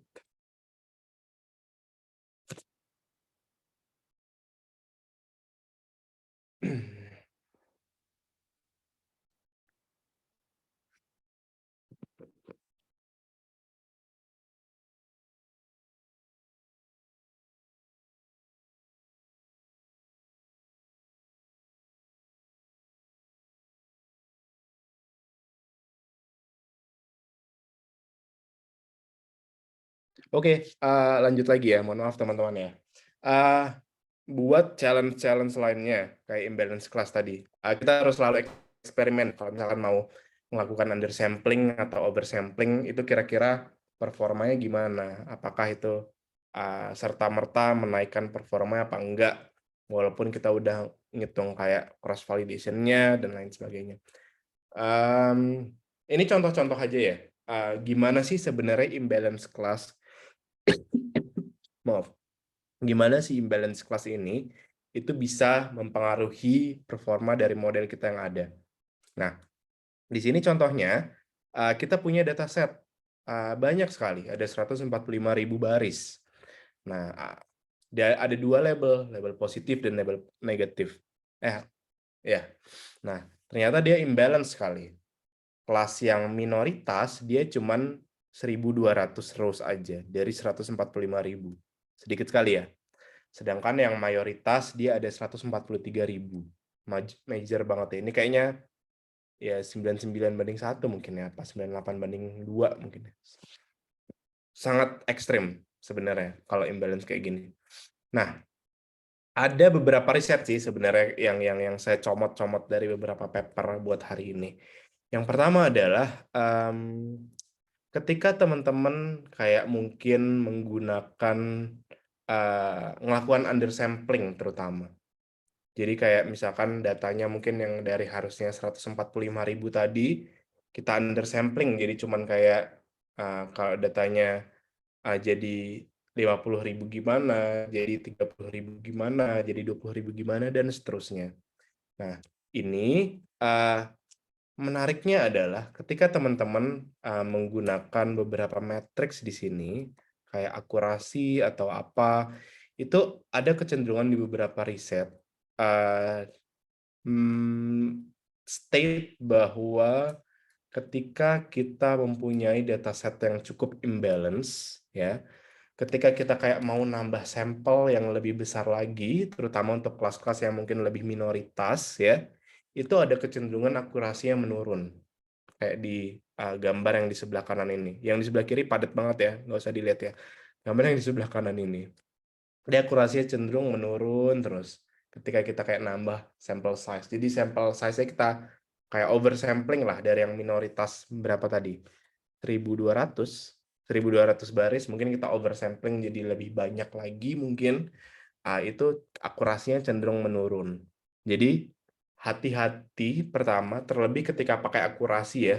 Eh, kalau mungkin bisa pakai matriks yang lain yang lebih sesuai, mungkin bisa pakai matriks yang lebih sesuai.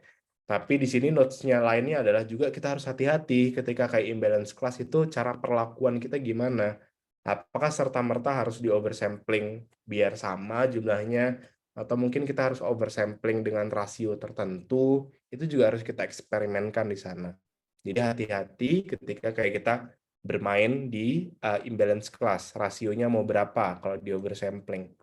Ya, rasio contohnya kayak antara 80/20 kah, 70/30 kah, itu nanti kan hasilnya bakal berbeda-beda di eksperimen kita nantinya. Ya, another point adalah ini yang sering kejadian juga. Biasanya di mana ketika kita mau menghitung antara precision dan recall. Ketika kita mempunyai data-data imbalance, biasanya dua ini trade-off nih satu sama lain.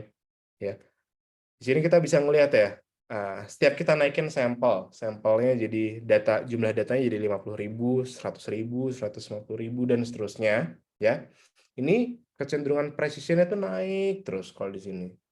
Tapi kecenderungan recall-nya tuh turun terus di sini. Ya, jadi kalau misalkan teman-teman mau menyeimbangkan keduanya, teman-teman mungkin harus pasti banyak cara ya buat menyeimbangkan si precision recall ini ya. Selain pakai precision recall, mungkin teman-teman bisa hitung yang namanya F1 juga kan, salah satunya kan. Not sure F1-nya kayak gimana, apakah kayak gini misalkan contohnya atau kayak gimana. Nah, jadi ini adalah use case yang biasanya teman-teman biasanya pasti ketemu deh kalau teman-teman bermain di kelas-kelas imbalance kayak oh, pressure-nya naik, recall-nya turun dan sebaiknya. Kalau recall-nya naik, pressure-nya juga turun biasanya.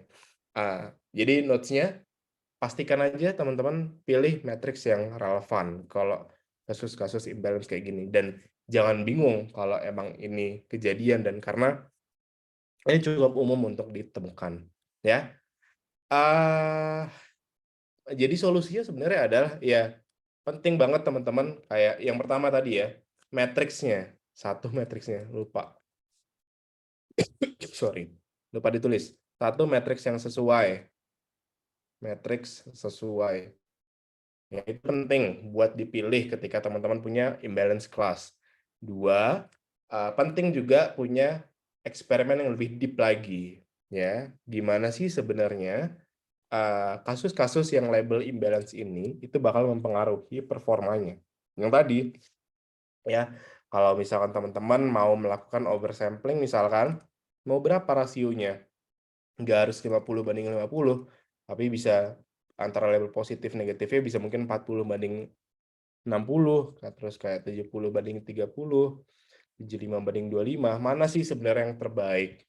Ya, atau kalau misalkan teman-teman udah di algoritmanya sendiri, ya, teman-teman selalu punya kayak hyperparameter yang namanya class weight, ya kan? Ini teman-teman bisa googling aja ya. Kalau di scikit-learn biasanya ada hyperparameter yang namanya class weight. Jadi ini juga ngatur-ngatur sih sebenarnya kayak kalau imbalance class ini kita kasih bobot seberapa penting ya untuk apa namanya label-label itu, kelas-kelas yang terkait. Jadi itu yang harus kita mainin juga, angkanya berapa. Ya, hal-hal lainnya adalah overfitting. Overfitting itu sering ditemukan juga, jadi hati-hati. Makanya selalu teman-teman lakukan cek modelnya apakah overfitting atau enggak, apakah underfitting atau enggak. Biasanya kalau teman-teman udah terlalu fokus di data cleaning atau data modeling, biasanya dan mungkin belum nyiapin package yang terlalu atau analisis yang terlalu dalam, teman-teman kadang lupa ngecek apakah model ini udah robust apa belum, apakah masih overfitting nggak, apakah masih underfitting nggak. Ini cukup cukup sering ditemukan sebenarnya, ya. Nah, jadi solusinya biasanya kita selalu bisa avoid this ini pakai banyak cara, ya. Ya, salah satunya cross validation. Harusnya juga dipelajarin di di model evaluation ini. Teman-teman bisa baca terkait cross validation mungkin lebih ke materinya nanti ya, materi Mas Rizal. Atau kalau teman-teman tahu ini udah kita bahas tadi ya, cara avoid overfitting itu gimana ya. Kita bisa pakai metode-metode yang namanya regularisasi, misalkan tolong googling aja nanti keyword-keyword ini kayak gimana dan penerapannya kayak gimana. Dan juga terakhir mungkin kita bisa kurangin kompleksitas modelnya ya, kayak tadi ya kita bahas ya. Mungkin kayak fitur selection-nya kita perketat, atau mungkin kok perketat sih, pilih yang lebih bagus, atau mungkin ya coba aja model yang lebih less kompleks dibandingkan dengan yang kita gunakan sekarang. Ya, jadi usahakan teman-teman udah evaluasi ini dan menemukan mana ya sebenarnya model yang paling good fit di sini. Ya, yang tengah-tengah aja, nggak underfitting dan nggak overfitting juga. Ya. Lainnya adalah ada terkait data quality challenge-nya. Ini kalau kita kemarin ngobrolinnya terkait data quality lebih ke ini ya, lebih ke isu-isunya ya, kayak distribusi atau apanya kalau di minggu lalu. Kalau di sini saya coba bakal nge-mapping performa model gimana sih sebenarnya, ya. Seberapa ngefek nih ke model machine learning kita. Nah, maaf. Di sini ketika kita ngobrolin data quality, ya kita ngobrolin banyak hal ya. Ada missing values, ada outliers, ada data yang skewed juga salah satunya, atau mungkin bahkan sampai ke model fitur selection juga. Fitur-fitur apa aja yang harus kita gunakan itu ada. Nah, ketika kita memang di beberapa algoritma itu tidak mensyaratkan ada bersih-bersih data yang terlalu bersih ya, karena itu bukan merupakan asumsi yang harus dipenuhi. Mungkin ada beberapa algoritma kayak gitu, kayak decision tree misalkan lebih fleksibel kan sebenarnya kan.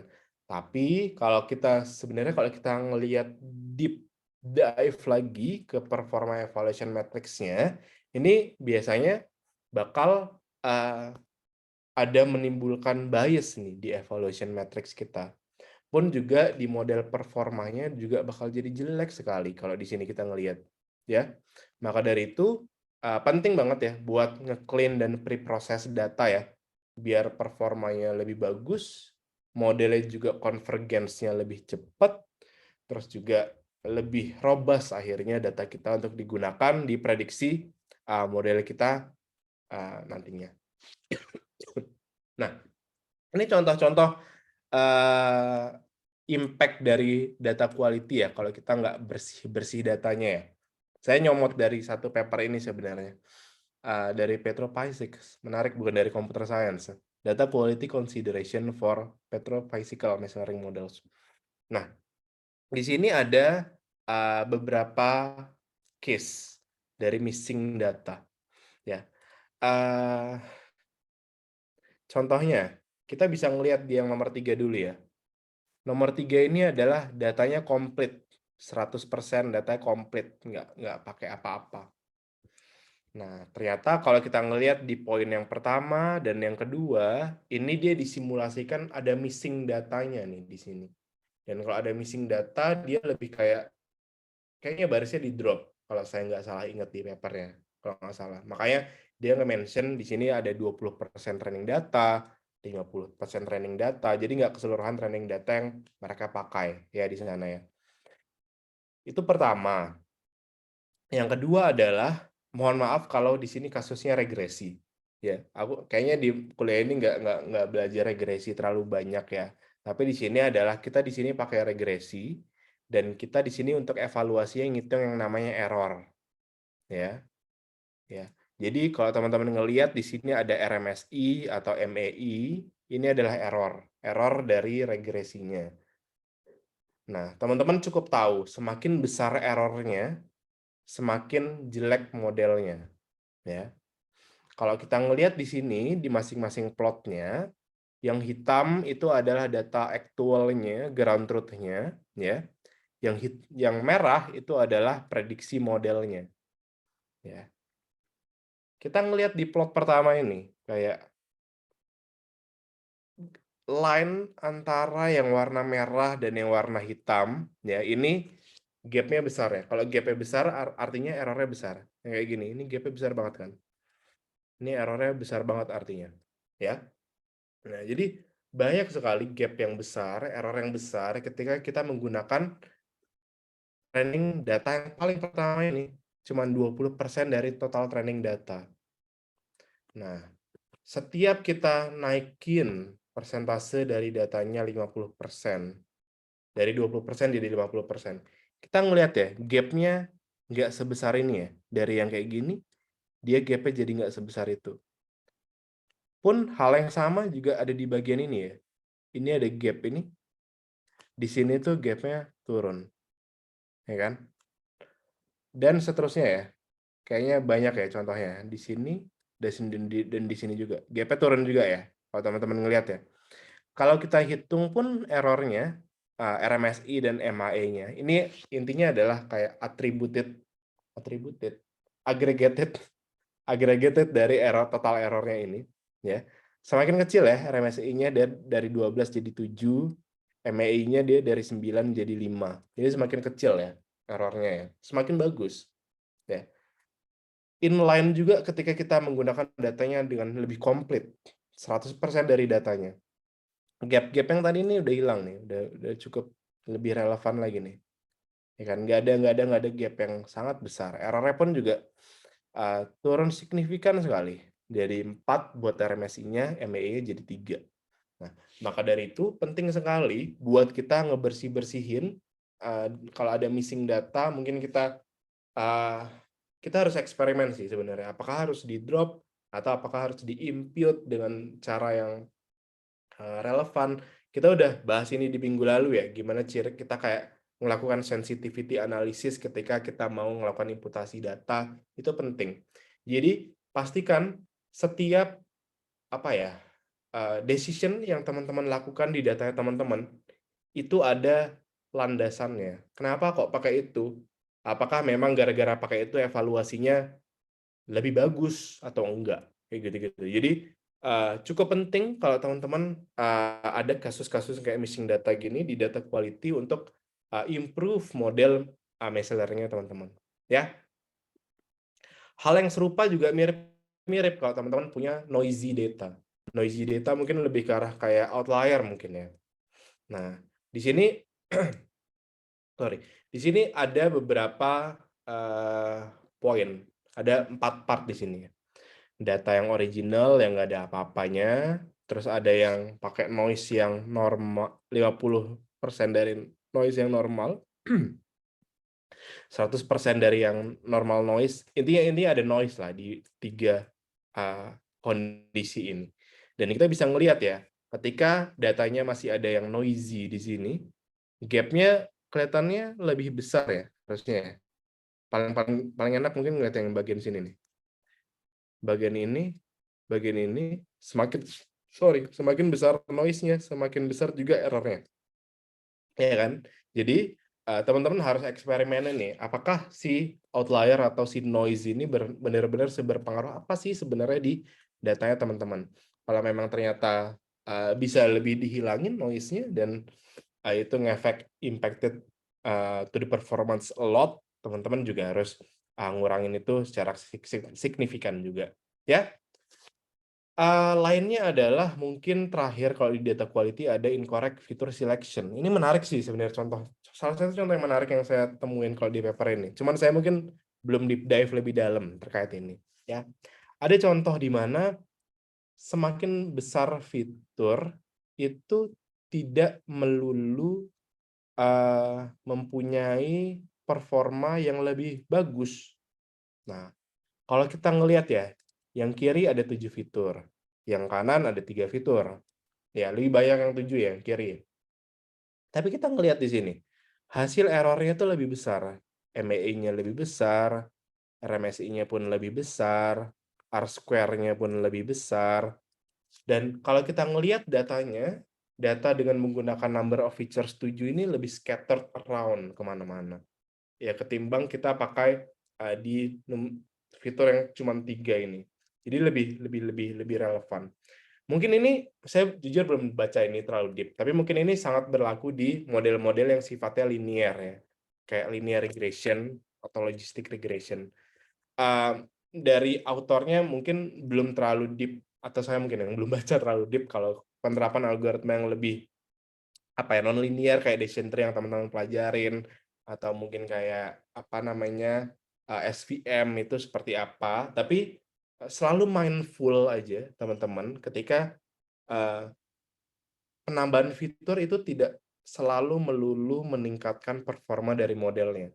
Mindful itu ya. Jadi selalu dieksperimenin berapa fitur yang cocok, fitur-fitur mana aja yang relevan ke targetnya, yang itu yang kita pakai di model kita nantinya. Ya, mungkin terakhir, oke, solusinya untuk semua itu ya clean your data aja, ya yang pasti. Nggak ada solusi yang lainnya. Dan clean your, makanya ini kayak menjawab pertanyaan di pertemuan kita sebelumnya ya. Clean your data itu kayak spend a lot of time, a lot of experiment juga. Jadi kalau memang misalnya teman-teman memang nggak ada waktu buat nge-clean semua datanya, bisa start from yang paling penting aja, mungkin fitur yang paling penting. Atau mungkin ya setidaknya ada step-step yang cukup esensial lah yang harus dilakukan buat cleaning data, yang harus ngeliat nge-impute datanya kalau datanya missing, atau mungkin kalau datanya duplicate harus di drop, atau dan lain sebagainya. Teman-teman udah belajar detailnya ya. Jadi usahakan clean your data karena itu juga sangat mempengaruhi hasil dari model performance kita ya. Terakhir, sorry, masih banyak. Terakhir, buat model selection. Maaf. Model selection ini, saya yakin teman-teman udah belajar banyak ya. KNN, decision tree, SVM. Harus pakai yang mana ya? Challenging sebenarnya buat milih algoritma yang terbaik itu yang mana, dari dataset yang mana. Itu challenging. Mungkin kalau role-nya cuman, oh datanya linear nih, atau non-linear, teman-teman selalu bisa pakai kayak logistic regression atau decision tree buat yang non-linear. Tapi kalau datanya non-linear dan jumlah algoritma yang harus dites banyak kan bingung ya. Nah, maka dari itu cukup penting sebenarnya pahami dulu aja kayak datasetnya, sifat kita kayak gimana datasetnya, algoritma yang cocok kayak gimana. Tapi kalau misalkan teman-teman bingung, nggak tahu harus mulai dari mana, saya jujur jarang pakai ini sih, tapi menurut saya ini cukup membantu untuk start dan cek ombak juga sebenarnya. Kayak mungkin teman-teman selalu bisa pakai package bawaan dari Python lazy classifier misalkan. Jadi kalau misalkan teman-teman udah langsung nyemplung ke dunia ini data, sebenarnya yang paling penting adalah gimana cara kita ngedeliver ini ya, cara kita ngedeliver atau cara kita solve problemnya dengan menggunakan machine learning sebagai toolsnya. Jadi kita selalu bisa pakai package-package apapun yang kita punya, di sini lazy classifier contohnya, dan kita bisa nge-feed ke data testing dan ke data training kita, dan kita evaluasi di data testing kita kayak gimana. Kita selalu bisa punya hasil yang kayak gini kalau lazy classifier. Misalkan, kalau teman-teman ngelihat, oh kalau pakai light GBM gimana ya, akurasinya berapa ya, ROC AUC-nya berapa ya, F1-nya berapa ya. Ini contoh aja ya, mungkin kalau ada yang nol di sini, saya nggak yakin sih, saya nyomot gambarnya di Google, mohon maaf. Terus kalau misalkan ada yang random classifier, dia akurasinya berapa, F1-nya berapa, bagus banget nih. Curiga ya teman-teman ya, harus curiga ya kalau gini. Terus XGBoost, XGB classifier, akurasinya berapa, F1-nya berapa. Teman-teman coba scanning aja di sini, kira-kira yang paling bagus yang mana, dan yang mau didalemin yang mana, ya, kayak gitu. Dan pastikan selalu juga coba cross validation ini semua. Jangan lagi jangan percaya kalau akurasinya 100%, F1-nya 100, lakukan validasi, cross validation. Lakukan itu berkali-kali ya. Terus juga dan kalau memang valid ya udah. Tapi sih biasanya kecenderungannya nggak mungkin segini kalau di data yang asli ya, kalau di data yang real ya. Mungkin kalau di data dummy mungkin bisa jadi kayak gini ya. Saya bakal pause dulu ya sebelum part yang terakhir terkait model interpretability, kalau misalnya dari teman-teman ada pertanyaan. Mas Reski, saya mau tanya Monggo Mas, terus yang tanya. Eh, monggo. kan setiap kita eksperimen gitu, ini juga terjadi di mahasiswa skripsi. Mm-mm. Eh, kan tadi disebut kalau misalkan akurasinya itu 90 ke atas, itu kan kita harus curiga ya. Kita harus curiga. Nah, 98, 90. kapan sebenarnya kita itu merasa, oh ini masuk akal gitu. Kalau saya sih antara 70 atau 80 itu, misalkan akurasinya 70 atau 80%, oh ya sudah ini kayaknya oke gitu ya. Kita ada keinginan untuk meningkatkan lagi performanya atau akurasinya misalkan ya kalau kita menggunakan akurasi. Nah, Hmm. eh, di titik kapan sih kita tuh ya sudah nggak usah skeptis, nggak usah curiga gitu. Kalau ini bermasalah atau gimana ya? Iya, Kalau ya. misalkan sebaliknya, kalau misalkan rendah banget, Hmm. serendah apa kita tuh perlu curiga gitu. Kalau ini tuh bermasalah atau bisa dipahami ya. Ini kalau sebaliknya gitu. Ini Karena ini itu jadi kayak semacam nggak ada aturan yang apa ya, nggak ada aturan yang bagus juga ya. benar. Eh, Kapan sih gitu? Kadang-kadang mahasiswa saya gini kan, misalkan bahwa akurasinya ini kok jelek sekali, ya udah berarti ini hasilnya memang negatif gitu ya. Itu kalau Hmm. misalkan dia udah coba untuk mencari ini itu, ya memang segitu gitu. Ya, kita Hmm. sudah puas dengan hasil metrik yang dihasilkan gitu. Kapan Hmm. sih gitu? Kira-kira Oke. gimana, Mas? Ini pertanyaan bagus nih yang kita semua juga nggak tahu Iya. gimana sebenarnya. Ini menurut saya butuh ini. Pertama butuh bisnis konteks. Kedua juga Hmm. kalau di data itu kita bermain dengan banyak uncertainty sekali. Jadi kalau kegagalan itu makanan yang biasa banget kan sebenarnya Mas Rizal, kayak banyak banget kayak gitu-gitu. Mungkin jawab pertanyaan pertama ya, seberapa bagus Hmm. thresholdnya yang bagus untuk untuk kita lihat eh, apakah ini mencurigakan apa enggak modelnya kayak gitu. Hmm. Itu jujur saya nggak ada jawabannya. Kayak, Hmm. mungkin jawabannya kita harus melihat baseline mungkin ya. Kalau Hmm. kalau mungkin di not sure kalau di data yang asli kayak gimana sebenarnya Kak. Tapi kalau biasanya kayak saya udah agak curiga kayak di atas 95 96 itu biasanya udah agak curiga. Udah Tapi ya kalau mencurigakan. 90 itu masih oke lah biasanya. Itu pertama. Tapi kalau kita bermain dengan riset-riset itu kan biasanya banyak baseline ya Mas ya, kayak Hmm. learning itu kan pasti banyak banget baseline-nya. Kalau selama baseline-nya masih mirip-mirip numbers itu saya rasa itu masih nggak Hmm. apa-apa karena kan kan kan toh kalau kita bermain dengan deep learning sebenarnya yang susah kan naikin dari misalkan 97 ke 98, 98 ke 98 setengah itu kan kayaknya naikinnya kayak kecil-kecil banget gitu kan sebenarnya kan Oke. kalau di itu. Jadi kalau di real world sih saya biasanya kayak threshold-nya 90 sampai 95 itu Hmm. yang cukup itu udah bagus banget dan Hmm. jarang banget sebenarnya kayak ya lumayan lah Hmm. mencapai Mungkin angka itu. untuk ini juga sih, saya motong ya. Tambahan untuk Boleh. teman-teman, baseline itu maksudnya seperti ini, apa di penelitian yang sebelumnya atau di hasil yang sudah dihasilkan oleh orang sebelumnya yang sudah dipublikasikan itu, mereka bisa mencapai berapa. Misalkan mereka itu pol-polan ya. Misalkan Google mengeluarkan baseline 80%. Nah, kita mengeluarkan hasil eksperimen kita itu 95%, itu patut curiga gitu ya.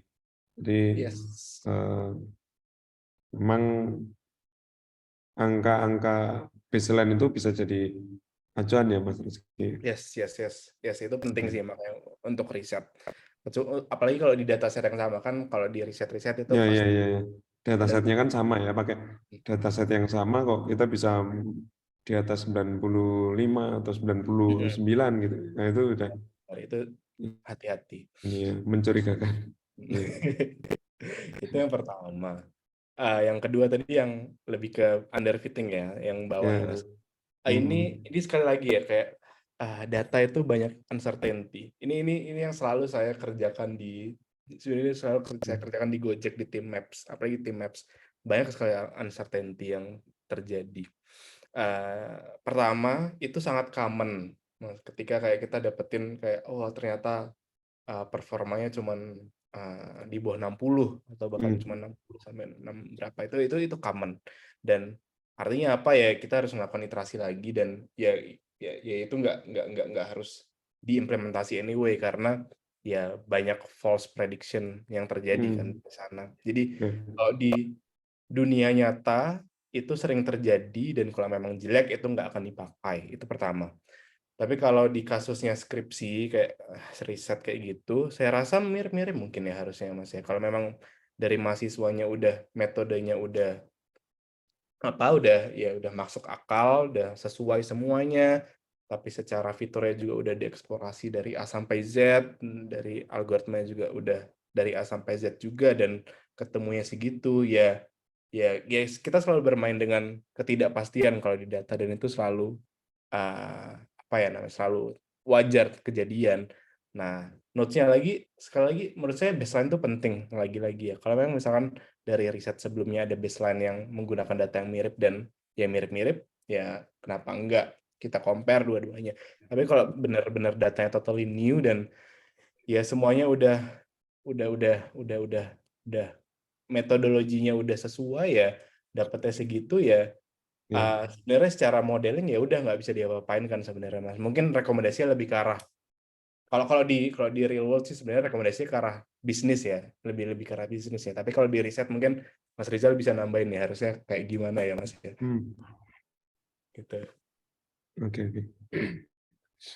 Ya, kalau kalau di riset kayak nggak ada jalan untuk ini ya, nggak ada jalan untuk mundur. Maksudnya tujuannya memang kita untuk mengalahkan baseline ya. Kalau Benar, di benar. ini ya di riset ya, jadi gimana caranya efektif apa efisien apa enggak dilakukan, nggak di ini ya, kalau diperhatikan gitu. Hmm, hmm, hmm, hmm, hmm. Benar. Eh, ya note saja, ya, kalau di riset memang kayak mentok, tapi kalau di bisnis kan apa ya, kita solusinya nggak selalu machine learning, pasti lebih banyak solusi yang ya cuman apa, bukan nggak cuman sih, nge nge-tweak masalah UX-nya atau produk Ya, ya, ya. flow-nya, atau banyak hal yang bisa di-tweak. Jadi kita lebih menjurus ke arah sana gitu. Apalagi biasanya kalau ini sering kejadian sih, karena ini sharing aja ya. Mungkin sisa slide-nya saya sampaikan di minggu depan aja, ini sharing aja. Oke. Uh, uh, Apalagi kalau di tim Maps, saya banyak banget mungkin ngerjain project-project yang relevannya itu kayak routing misalkan, kayak Berarti ngeliat rute mana dari mana ke mana itu, yang paling cepat gitu ya. yang mana yang paling apa gimana. Atau kalau yang baru-baru ini saya kerjakan kayak GPS error, GPS akurasi. Apakah ketika kita lagi di suatu poin itu uh, uh, titik kita terindikasi ada masalah GPS atau enggak, itu uncertainty-nya tinggi sekali, dan makanya ketika sebelum kita start machine learning project, kita harus saya selalu nge-highlight di pertemuan pertama kayak seberapa besar sih impact-nya, ketika pun kita udah kayak implementasi solusinya, seberapa besar sih seberapa bagus sih performanya, dan ya apakah solusi ini visible nggak sih ketika diimplementasi di engineer. Jadi banyak sekali pertimbangan-pertimbangannya, dan ya kalau memang misalkan makanya tadi kalau misalkan ternyata hasilnya jelek, ya udah kita harus mikirin solusi lainnya. Ketika kita udah ada rekomendasi A dan itu gagal, kita harus nyiapin plan B. Kalau ada plan B gagal, kita harus nyiapin plan C dan seterusnya. Jadi banyak sih yang harus kita prepare dari sana. Jadi notes-nya nggak melulu buat ngedeploy machine learning product dan lain sebagainya gitu. Notes-nya. Sama mungkin ini ya, saya pengen mungkin biar teman-teman juga apa bisa relate juga gitu ya dengan kehidupan sehari-hari. Kalau di Gojek itu kan boleh, tapi nggak tahu ya boleh disampaikan apa enggak gitu. Misalkan ada nggak sih pembobotan ke driver gitu? misalkan dia itu sudah apa? Jadi misalkan ya seorang driver itu nganterin seseorang dari satu titik ke titik lain. Nah itu kan pasti dia supaya efisien itu apa yang di ini kan, yang di apa ya? Kan nggak mungkin dia disuruh balik lagi ke titik asal atau gimana. Paling nggak kan kayak gitu-gitu ada nggak sih? Paham, paham. Oke, paham. Satu Jujur lagi sebenarnya. itu itu oke. Ya, Itu gimana? permasalahan-permasalahan seperti itu lahirnya dari tim data atau dari kayak misalkan tim lain yang punya ide kayak gitu. Oke, oke, oke. Hmm. Ada dua. Yang pertama adalah pembobotannya. Jujur saya nggak tahu, Mas. Hmm. Jujur saya nggak tahu. Hmm. Tapi karena bukan tim saya juga kan sebenarnya. Jadi Hmm. mungkin tim lain yang lebih detail yang tahu mungkin bisa share. Not sure ini public nggak. Hmm. Tapi memang di beberapa produk itu kita banyak banget kalau kayak ngasih pembobotan gitu, dan pembobotannya nggak harus selalu machine learning base, bisa pakai health Hmm. atau kayak gimana Hmm. nih, pembobotan biasa lah. Bahkan Hmm. pembobotannya dari tim bisnis itu juga banyak sekali sebenarnya kalau kalau kalau di bisnis sebenarnya, karena satu dan lain hal pertimbangan bisnisnya. Itu pertama. Jadi jawabannya pasti ada aja, tapi semua pembobotan itu kita pasti lakukan eksperimen, Mas. Kayak, oh misalkan ada Hmm. fitur A, B, C, pembobotannya lebih besar di fitur A dan B. Kita pasti selalu lakukan eksperimen A/B test namanya. Kayak kalau dilakukan Hmm. ini apakah impact-nya lebih besar apa enggak ke drivernya, lebih optimal apa enggak, kita pasti lakukan itu. Itu pertama. Jadi Hmm. based on eksperimen yang kita lakukan. Yang kedua tadi pertanyaannya apa ya, Mas Rizal? Problem semacam itu, apakah tim data itu kayak mengeksplor Oh, data terus punya ide untuk oh, menerapkan oke. atau sebaliknya dari Dua-duanya sih, Mas, sebenarnya dua-duanya sih. Tapi bisa eh dua-duanya ya. iya, ini tergantung ininya, ini tergantung em, tergantung use case-nya sih. Biasanya kalau ini biasanya kalau tim bisnisnya banyak, biasanya tim bisnisnya pasti banyak ide-ide liar yang bergelinding biasanya, dan itu ditanggapi tim data dan buat diekspor lebih lanjut dan buat dicarikan solusinya seperti apa. Jadi biasanya problemnya selalu Hmm. muncul di bisnis, tim data yang bakal kasih rekomendasi solusi. Pasti biasanya kayak gitu. Tapi ya nggak serta-merta kayak gitu. Tim data juga pasti sering dong kan. Kan yang pegang data, Ya. yang tahu kondisi data realnya kan tim data. Jadi kalau misalkan ada yang Hmm. aneh-aneh, oh ternyata matriks ini aneh, kok nyambungnya ke sini juga Oke. aneh ya. Itu juga pasti kan kita juga ngejual ide kita juga ke tim bisnis, dan apakah itu, Oke. dan kalau memang misalkan itu apa masuk nih ke OKR-nya. OKR itu apa ya, target, tujuan bisnisnya, itu pasti selalu dikerjakan. Tapi kalau misalkan ternyata itu nggak relevan ke targetnya, mungkin itu bisa di parkir dulu idenya, mungkin buat kita eksekusi di uh, quarter atau ya timeline selanjutnya gitu, Mas. Gitu. Oke.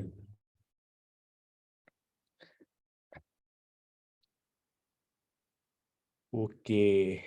Dari yang lain mungkin ada pertanyaan dulu nggak? Oke. Terakhir. Mungkin dari teman-teman yang lain yang penasaran gitu mungkin apa ya teman-teman ya. Mumpung ada yang bisa menjawab nih. Oke. Oh ya, untuk teman-teman ini ya, ini kan yang online banyak ya, yang online banyak. Untuk perkuliahan akan tetap dilakukan secara offline ya, jadi jangan online dari rumah. Online-nya biar nggak lemes gitu. Soalnya yang hadir di kelas mungkin separuhan.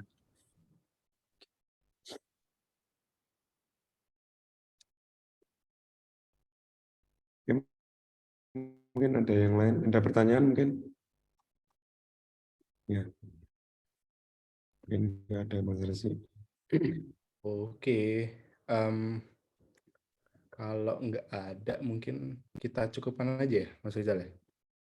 Ya, siap. Mungkin cukup sekian. Siap, siap, Bisa siap. ditutup.